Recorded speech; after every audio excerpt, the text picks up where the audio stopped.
Kanya po natin si Lord. Amen. Sabihin mo sa katabi mo, I'm so excited to see you tonight. Amen. Ayan, sabi nga po sa Bible ay better is one day in your courts than thousand elsewhere. Amen. Excited tayo kasi andito si Lord eh. Sino pa ba ang pinakamahalaga na po pwede nating ma-meet? Wala nang halaga pa kay Lord, kaya dapat excited daw po tayo. Amen? So, can I ask everyone to stand up and let us pray bago po tayo mag-umpisa po sa ating pong lesson. Tayo po ay manalangin. Lord, salamat muli sa oras na ito, Lord, na kami po ay nagkakasama-sama sa fellowship po sa bawat isa. We continue, Lord, to acknowledge your presence and we want to praise you, worship you in spirit and in truth. Panginoon, pagpalain niyo po ang bawat isa. Pagpalain niyo po ang mga online viewers na kasama namin, Panginoon. Pagpalain niyo po ang LWBC Macau. Minsan pa po, Lord, we offer to you, Lord, this time. Mangusap ka po, Panginoon, sa amin. Bless niyo po ang bawat isa. Ito po aming dalangin. In Jesus' name we pray. Everybody say, Amen. Sige po, makakaupo po tayo. And this is our time to study sa lessons po natin every Friday. So we are now on our lesson 3 sa ating pong pinag-aaralan na libro po ito ng ating pastor, si Pastor Jun Malaso, which is titled Images of Grace. And for our lesson 3, we will learn about dealing with your own sins. So paano daw po ba kapag ang isang Kristiyano ay nagkakasala? So sino po rito yung nagkasala na? Amen. Amen. So lahat po tayo, no? How do we deal with our sins? So kindly read 2 Samuel chapter 11 to chapter 12 sa atin pong devotion time. Kasi ito po yung mga supporting passages natin dito po sa ating lesson 3. Kasi dito makikita po natin how King David sinned against God because of Bathsheba. At ano yung lesson na makikita natin nung siya po ay bumagsak dahil nga po sa kasalanan na ginawa niya at kung paano siya nanumbalik sa ating pong Panginoong Diyos. So now let's read Psalm 51. Ito po yung sinulat naman ni Haring David nung siya nga po ay nagsisisi na sa kanyang pagkasala sa Diyos kay Bathsheba. So let's read Psalm 51. Sabi po doon, have mercy on me, O God, according to your steadfast love, according to your abundant mercy. Blot out my transgressions. Wash me thoroughly from my iniquity and cleanse me from my sin. Ito po yung sinasabi sa Psalm 51 verse 1 to 2. So lahat po tayo nagkakasala. As long na tayo po ay nasa lupang katawan pa, we will all be proning to sin. Amen? Kaya nga po yung lesson po dito na ating pong pag-aaralan, ano daw po ba yung dapat nating gawin? O ano yung attitude dapat natin kapag tayo ay nagkasala? Okay? So here are some of the things that Christians say after they have fallen into sin. So ito daw po yung madalas na naririnig natin na excuses o sinasabi o reasoning ng isang Kristiyano kapag sila ay nahuhulog sa kasalanan. Sabi po is, I will not go to church for some time. Hindi mo na ako mag-church. Eh? Then I will just forget about it because anyway, God forgives. Papatawarin naman ako ni Lord, kaya okay lang. Kalimutan ko na lang yung ginawa ko. Okay? I will hide it and make sure that nobody will know about it. Tago ko na lang ito. Wala namang makakaalam eh. Okay? And then I will tell everyone about it and hope to gain sympathy. Kahit sabihin ko to, maunawaan naman nila ako kasi tao lang ako eh. Diba? Ito yung mga reasoning. Okay? And then next po, I will deal with it on my own and promise not to do it again. Bahala na ako dito. Basta Hindi ko na ulitin. Okay? And then, I will befriend those I know have fallen into the same sin, so that when they learn about my sin, they would not judge me for it and instead accept me for who I am. Ay, kaibiganin ko nga ito si sister kasi ganito din yung ginawa niya eh. Para kapag ka nalaman niya yung ginagawa ko, quits lang kami. Parehas lang naman kami. Okay? So, nakaka-relate po ba tayo dito sa mga statements na ito? No? Na siguro po, isa dito, nasabi natin o naisip na po natin. Pero kung susunod daw po tayo biblically, then hindi po ito yung way para tayo ay magsisi o manumbalik sa ating Panginoon. So let's look at the life of King David. Kung ano daw po ba yung ginawa niya nung siya ay nagkasala sa ating Panginoon. So tignan po natin yung lesson na tinuturo po ng Bible ng si Haring David po ay bumagsak. So again, kilala po natin si King David, di po ba? Siya ay a man after God's own heart. Ibig sabihin, iniisip niya, inuuna niya, sa puso niya, laging si Lord lagi ang nauuna. Okay? So, let's read 2 Samuel 11:1-5. Sabi po doon, David sinned. In the spring of the year, the time when kings go out to battle, David sent Joab and his servants with him and all Israel. And they ravaged the Ammonites and besieged Rabbah, but David remained at Jerusalem. It happened late one afternoon when David arose from his couch and was walking on the roof of the king's house, that he saw from the roof a woman bathing, and the woman was very beautiful. So nakita niya, may nakita si Haring David sa kanyang balkonahe. Uy, may naliligo. Amen? So, sabi dito, and David sent and inquired about the woman, and one said, is not this Bathsheba, the daughter of Eliam, the wife of Uriah, the Hittite? So David sent messengers and took her, and she came to him, and he lay with her. Now she had been purifying herself from her uncleanness. Then she returned to her house. Verse 5, and the woman conceived, and she said and told David, buntis ako. Okay? Tanyo, no? 2 Samuel 11:1-5. So dito po sa ating binasa, may kita po natin na hindi naman hinanap ni David na magkasala. Hindi naman that time nung siya po ay nagpapahinga doon sa kanyang kwarto, sinabi na niya, ay, ano kaya gagawin kong kasalanan? Hindi po ito yung ginawa ni Haring David. Pero dito po, may kita natin, yung kasalanan, namunga siya kasi nga, in-entertain ni Haring David nung siya po ay tumayo at meron siyang nakita sa kanyang balkonahe, no? So, look at what sin does, no? Hindi na po siya nakapag-isip ng mabuti sa ginawa niya. Instead na ayusin po niya yung kanyang ginawa na nagkamali siya, pagsisihan niya, naghanap pa po ngayon ng paraan si David kung paano siya makalusot o kung paano niya itago yung kanyang kasalanan. Nag-umpisa siyang magplano. Yung plano niya to the point, umabot po sa pinatawag na niya si Uriah. So umpisa pa lang, iniisip na niya na pwede niyang itago to kaya pinatawag niya si Uriah. Kasi baka pag uwi ni Uriah dahil pinatawag niya, merong chance na magsiping silang dalawa ni Bathsheba. At ngayon, hindi ngayon malalaman ni Uriah, yung pinagbubuntis pala ni Bathsheba, hindi kanya. Nakuha niyo po, no? Kaya pinatawag siya ni Haring David. Pero, dito po, makikita natin, dahil sa hindi na nakontrol yung kasalanan, lumaki na. Hindi pumayag si Uriah. Kaya nga po, dumating na sa point na nakapag-isip na si Haring David na ipapatay na lang niya yung asawa ni Bathsheba.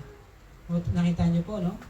Tapos, nung pinapatay niya, ito pa po ang ginawa ni Haring David pag binasa po natin tong kwento na to. Kunyari, masyado siyang nalungkot sa nangyari sa asawa ni Bathsheba.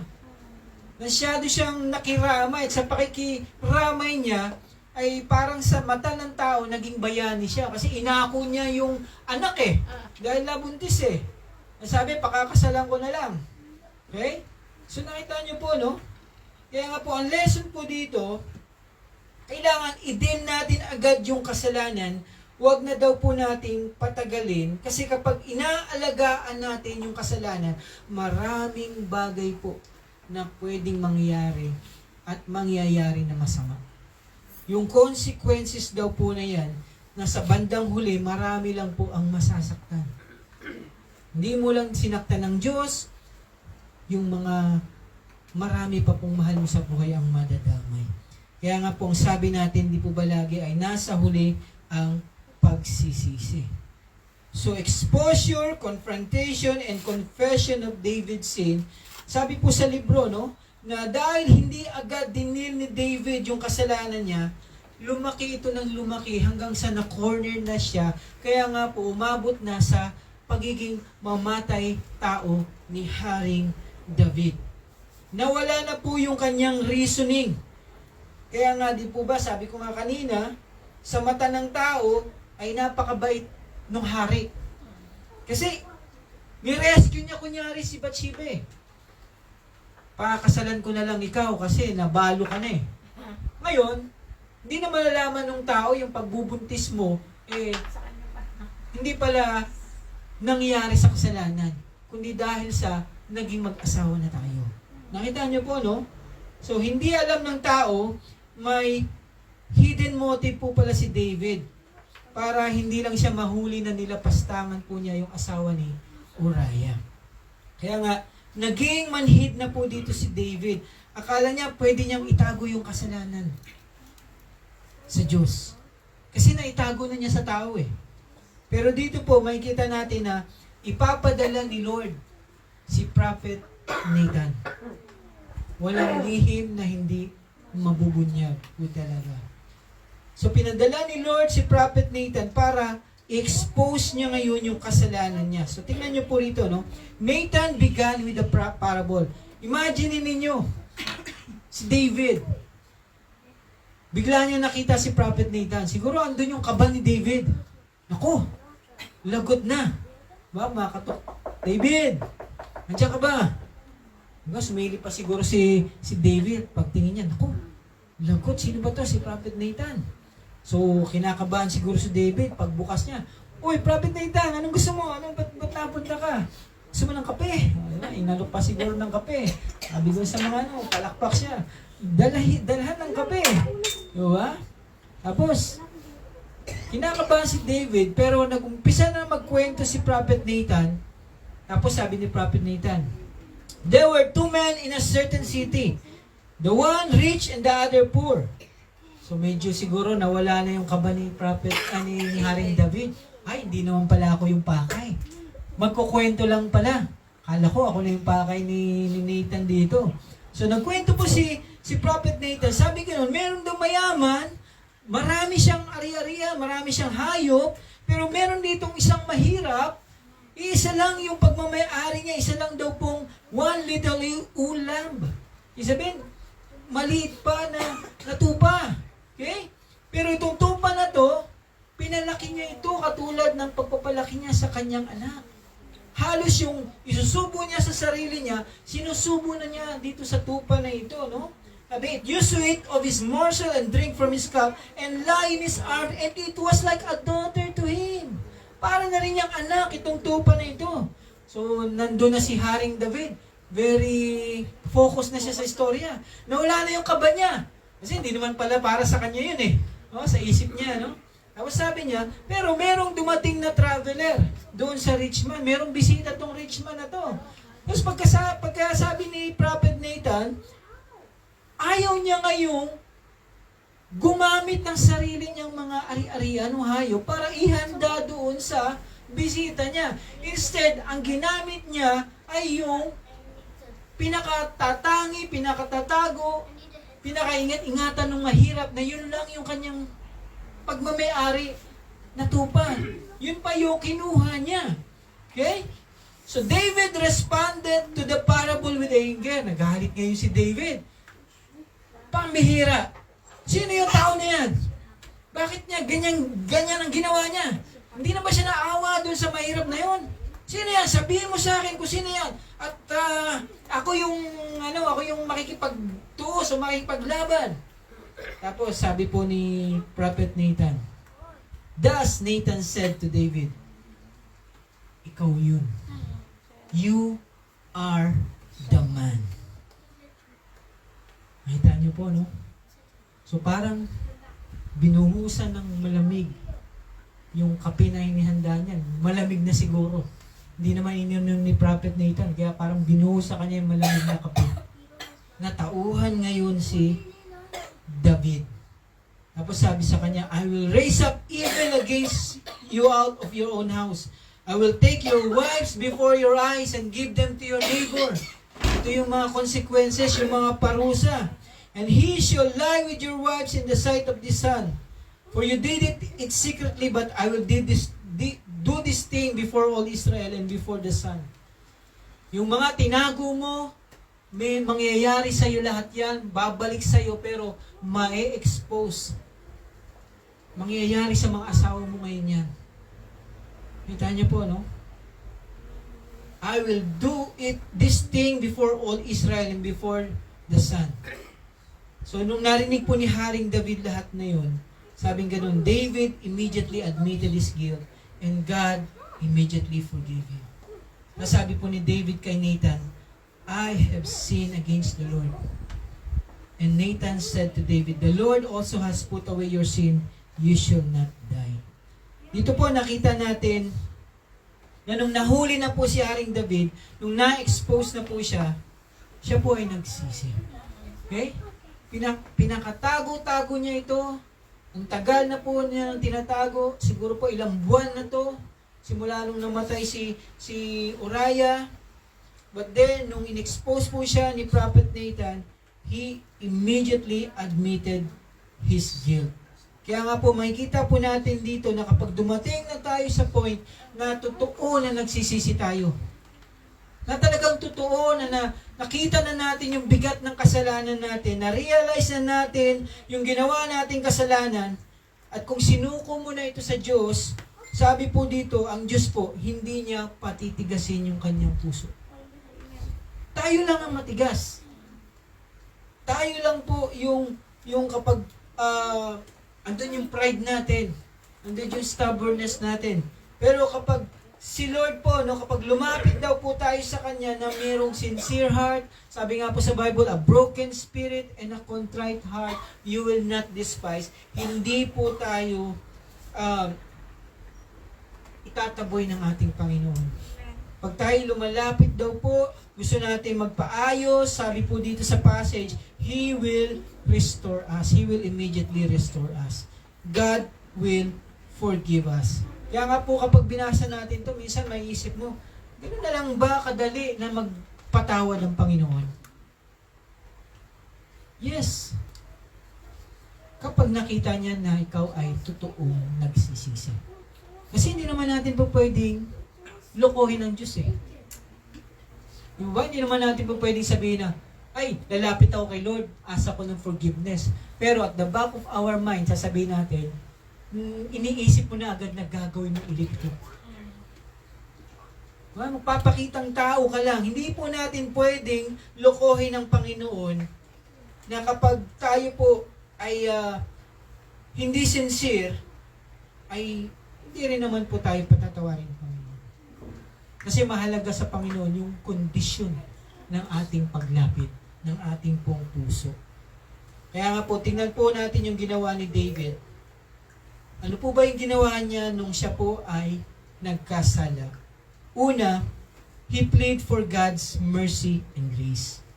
Sabi po sa Psalm 51, 1-2, have mercy on me, O God. Tingnan niyo po yung puso ni Haring David dito. Nung sinusulat niya po itong salmo na to, no? Para pong sinasabi niya, siguro, if you will imagine, habang sinusulat niya to, pumapatak yung luha niya, baka basa na yung papel na pinagsusulatan niya. Sabi niya, Lord, maawa ka, Lord. Alam ko, malawak yung pagmamahal mo. Alam ko, Lord, na ikaw lang makakaalis sa kasalanan ko, no? Sabi, mercy, blot out my transgression. Lord, ang bigat nitong daladalahin ko na ito. Ilang buwan ko na itong daladala.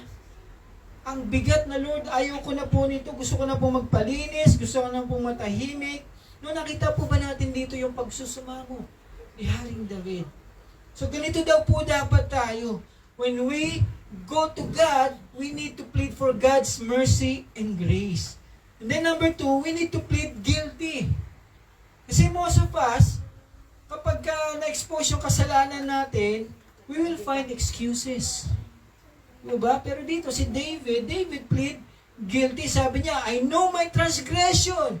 My sin is ever before me against you. Sa iyo lang ako nagkasala and done what is evil in your sight, that you may be justified in your words and blameless in your judgment. Behold, I was brought forth in iniquity. Sa sinapupunan pa lang ng magulang ko, makasalanan na ako. Ito po yung pagkasabi ni Haring David dito.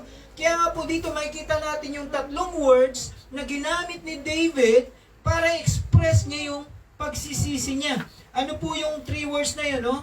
Una po, transgression. Nakalagay dito. Ibig sabihin ng transgression, andun po talaga na lumabag siya sa kalooban ni Lord. Alam ko na nagkamali ako. Alam ko hindi ito yung kalooban mo, pero sumuway ako. And then pangalawa, ginamit po niya yung word na iniquity. Na ibig sabihin po, naging immoral ako. Napaka-immoral ng ginawa ko. Na dapat, alam ko yung moralidad ng Diyos. Kasi nga po, ang dami niyang nilabag dito sa 10 Commandments eh. Kung titignan natin, di po ba?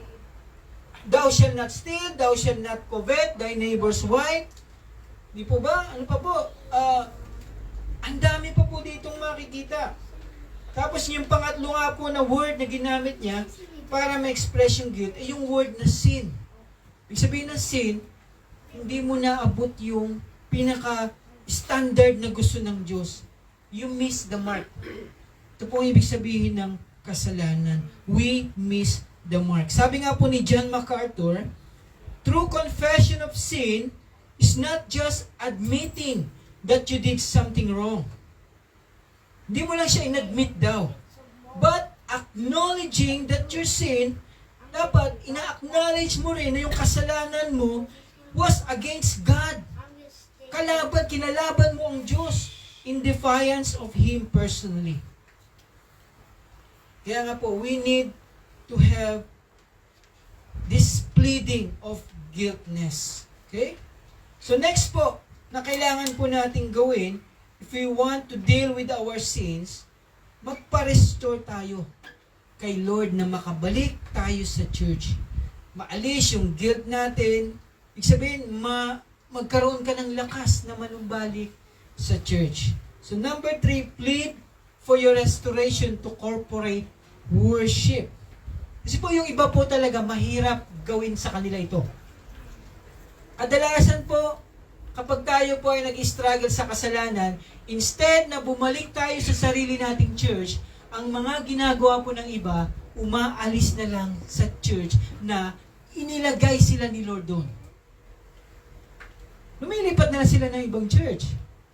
Hindi naman yun ang kalooban ni Lord kasi nga, dito ka nilagay ni Lord eh. Dito ka mag-grow, dito ka gagamitin. At yung kapwa kapatiran na nilagay sa'yo, sila yung magpapalakas din sa'yo. Kasi ikaw din ang magpapalakas sa kanila. Kaya nga sabi ni David dito, purge me with hyssop and I shall be clean. Yung purge me with hyssop, it refers to the ceremonial cleansing done in the Jewish temple. Tapos sabi po dito, make me hear joy and gladness. And then this refers to the worship celebration in the temple. Tapos ano ba po ang sabi dito ni David? Hide your face from my sins.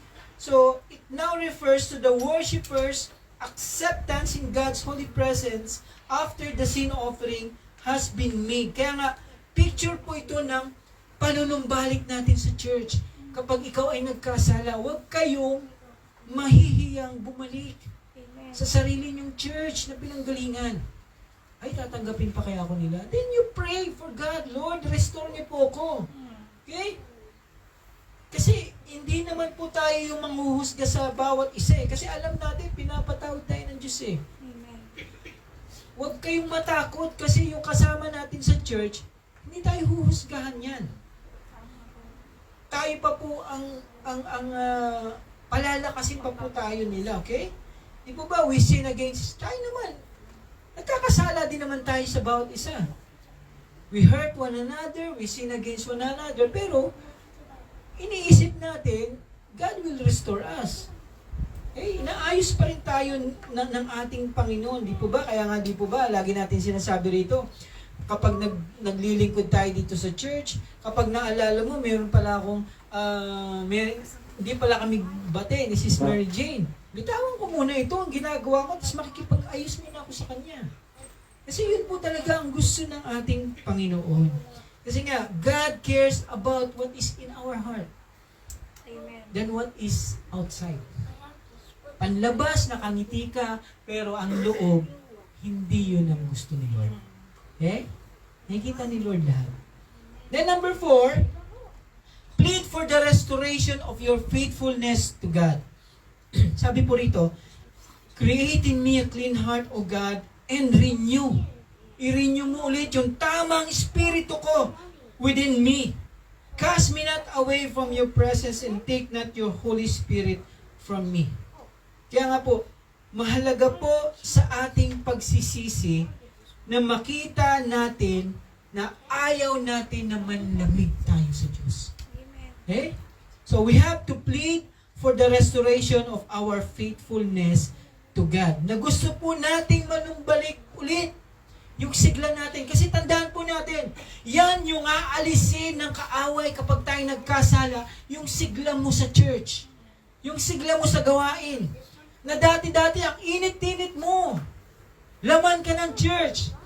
Pero tinarget ka ng kaaway kasi gusto ka niyang pabagsakin. At kapag na-realize mo, ni-restore ka ni Lord, makikita mo, Lord, bakit wala na akong sigla? Kasi andun pa rin yung guilt eh. Eh kaya nga kailangan paglabanan mo yan. I-plead mo yan. Let's plead that God will restore our faithfulness. Huwag daw po nating hayaan mawala yung pagmamahal natin sa Diyos. Kasi nga, we can be here pero hindi mo mahal si Lord. Nandito ka lang kasi nasanay ka na. Pero nawala na yung init mo kay Lord. Yung pagtatapat mo sa Kanya. Di po ba? Huwag daw po natin. Kailangan, kapag galing tayo sa kasalanan, magpa-restore tayo sa ating faithfulness. Kasi yan din yung gustong tanggalin ng kaaway. Yung init mo kay Lord. Tatanggalin niya yan. Yung pagmamahal, yung pagtatapat po natin. Number 5, plead for the restoration of Christian graces in your life. Okay? Kailangan ma-realize mo. Kasi nga, di ba, the enemy come to kill, steal, and destroy.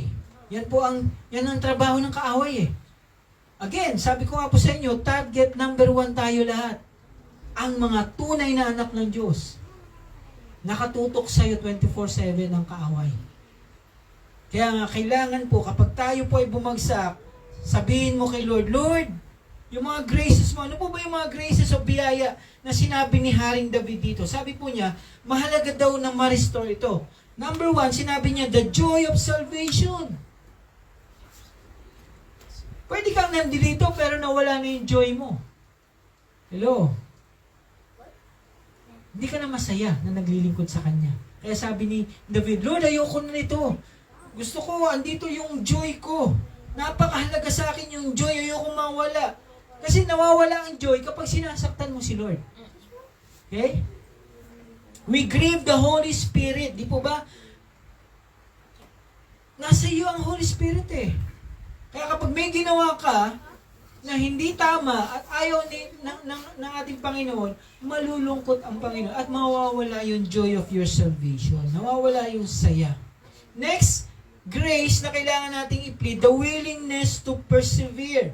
Sabi po ni Haring David, uphold me with a willing spirit. Tingnan niyo po ito, no? Kapag bumabagsak po tayo sa ating kasalanan, nawawala na rin yung willingness mo magpagamit. Di ba? Naapektuhan yung init mo, yung gusto mong magpagamit, kasi nga, ayaw mo nang tumayo eh. Nagkasala ka na, bumagsak ka na eh.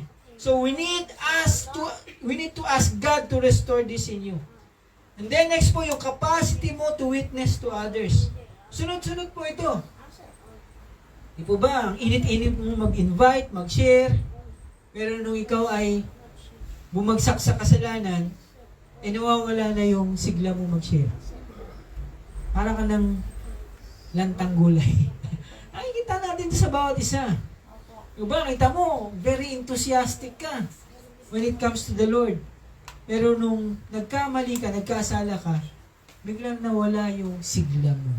Kaya kailangan maging aware po tayo at hingin natin kay Lord na ibalik niya lahat nung ninakaw nung kaaway. Kasi po, nalinlang tayo sa ating paggawa ng kasalanan. So marami pa po nabanggit dito sa libro, like the ability to offer spontaneous praise. Amen. Di mo ba, mag-isa ka lang, bigla ka napapakanta. Kasi masaya ka eh. Amen. Masarap magpuri, lalo na pagkaramdam mo yung kabutihan ng Diyos sa buhay mo. Amen. Pero mawawala ito kapag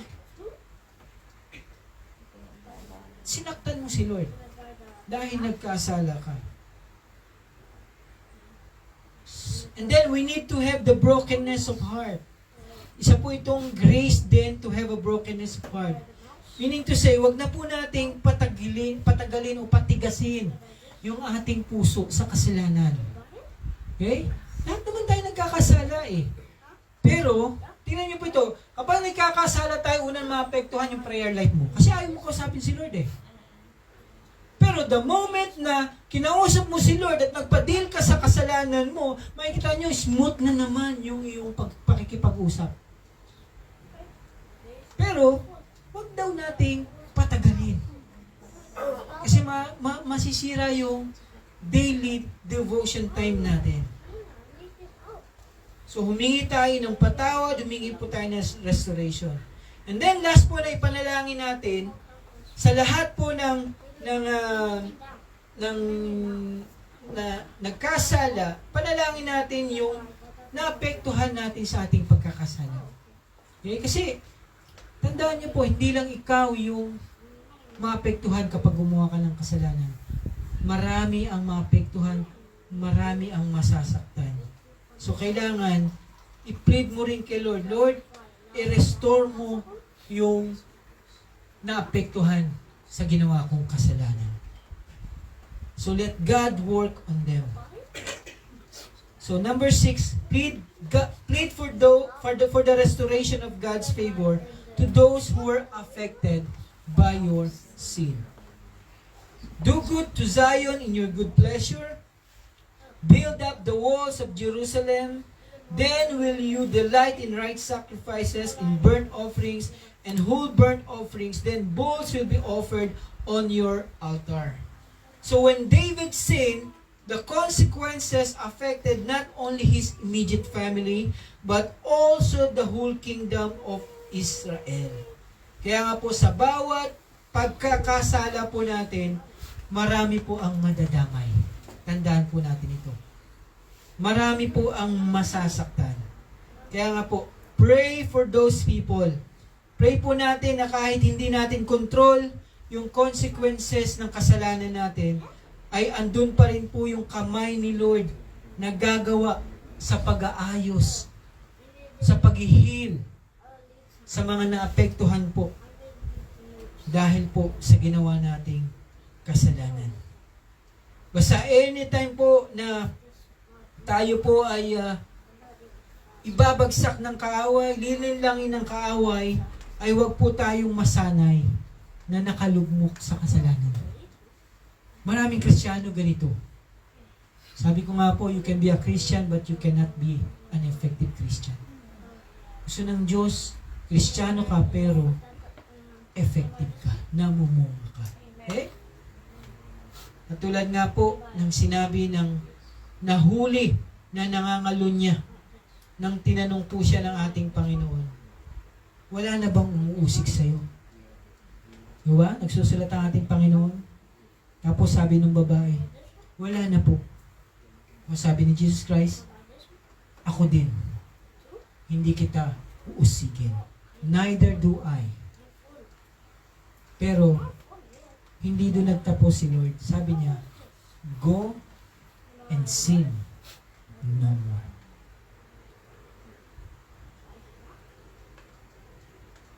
Umayo ka at huwag ka lang magkasala pa.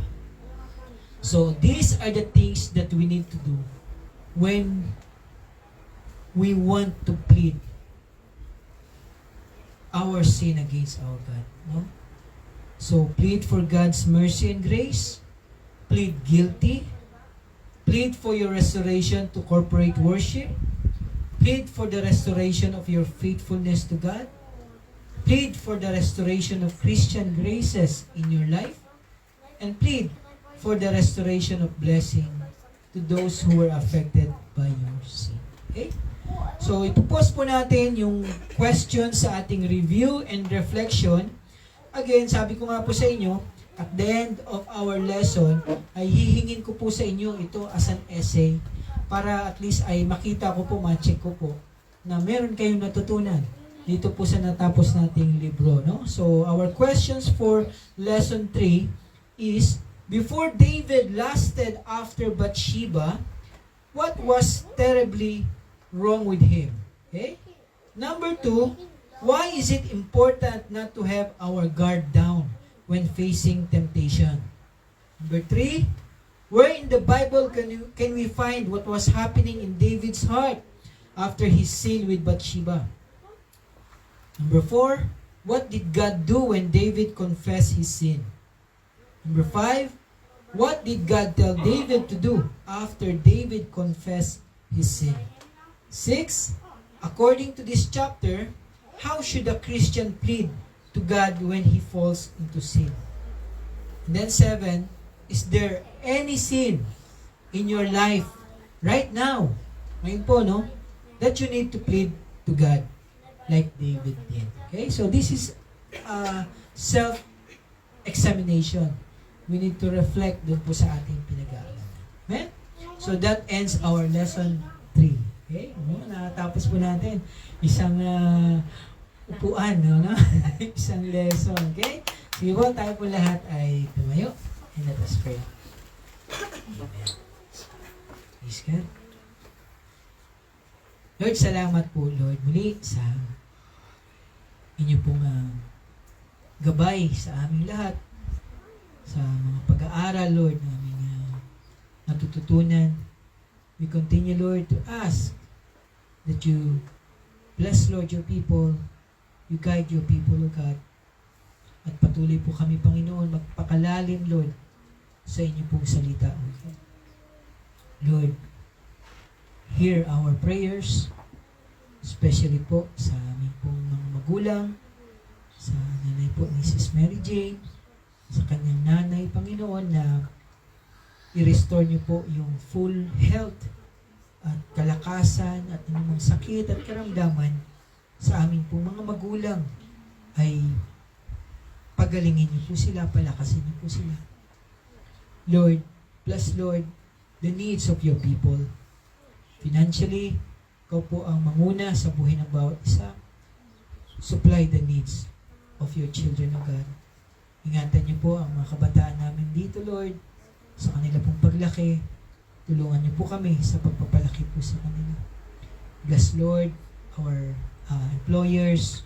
Salamat sa buhay po nila dahil sa pamagitan po nila kami po ay nabe-bless po, Lord, financially. Lord, bless our families sa Pilipinas. Abutin niyo po sila, Lord, ng iyong mapagpalang kamay. Even po ang NWBC Macau sa aming pong mga gawain, we commit them to you, lalo na po sa darating na Sunday. Kayo po, Lord, ang maghanda sa amin at sa inyong mga anak. Lord, minsan pa po, we commit to you our country, our president, our leaders. Bless, Lord, OFW people, O God. Even po ang aming mga kapasuran, ang aming bishop, at aming mga churches, Lord, na kasama po namin, Panginoon, sa paglilingkod sa inyo. We honor you, Lord. We thank you so much, O God. We give you all the highest praise. The glory belongs to you alone. Minsan pa po, maingat po namin binabalik sa inyo lahat-lahat. Ito po aming dalangin. In Jesus' name we pray. Everybody say, Amen. God bless. Maraming po salamat.